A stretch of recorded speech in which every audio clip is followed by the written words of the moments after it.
Have you ever wondered how a single phone release could change the prices of smartphones everywhere?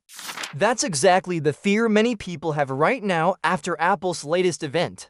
The iPhone 17 series is here, but it's the iPhone Air and the iPhone 17 Pro that are making people question if we're about to step into a new era of overpriced phones. Apple calls the iPhone Air its boldest design move in years, and sure, it looks stunning.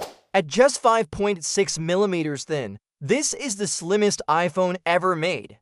It has a sleek titanium frame, a 6.5-inch OLED display with a smooth 120Hz refresh rate, and it runs on the powerful A19 Pro chip. On paper, it sounds like a dream phone, but here's the catch: it starts at $999. Now compare that with the regular iPhone 17, which starts at $799. Yes, the Air is thinner and has a pro-grade chip, but it only has one rear camera, and the battery is questionable enough that Apple is selling a MagSafe battery pack alongside it. So basically, you're paying $200 more for a slimmer design and slightly lighter weight. That's the part that has many people shaking their heads. And then we get to the iPhone 17 Pro. This year, Apple raised its price as well. The Pro now starts at $1,099, $100 more than the iPhone 16 Pro. Apple justifies it by saying you get more storage in the base model and an upgraded camera system with 8x optical zoom.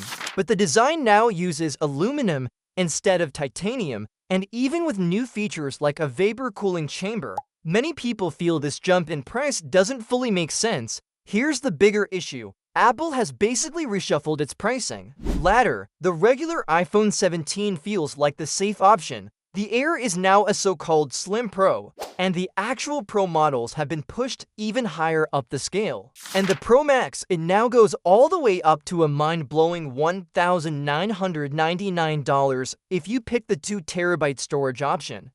That's laptop money. So what does this all mean?